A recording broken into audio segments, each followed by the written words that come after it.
Kovai Telungupalayam 76வது ward பகுதியில் உள்ள அரசு உதவி பெறும் பள்ளியில் முதலமைச்சரின் காலை உணவு திட்டத்தின் விரிவாக்கம் துவக்கப்பட்டது.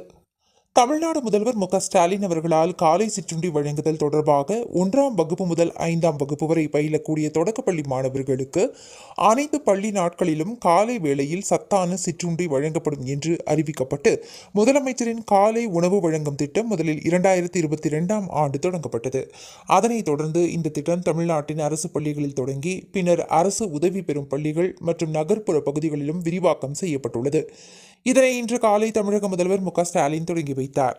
காலை உணவு திட்டத்தின் விரிவாக்கம் தமிழகம் முழுவதும் இன்று தொடங்கப்பட்ட நிலையில் கோவை தெலுங்குபாளையம் பகுதியில் உள்ள அரசு உதவி பெறும் பள்ளியான வைத்தீஸ்வரா வித்யாலயா பள்ளியில் 76வது வார்டு மாமன்ற உறுப்பினர் ராஜ்குமார் காலை உணவு திட்டத்தினை துவக்கி வைத்தார். இதில் சுமார் 150க்கும் மேற்பட்ட பள்ளி மாணவர்கள் பயனடைந்தனர்.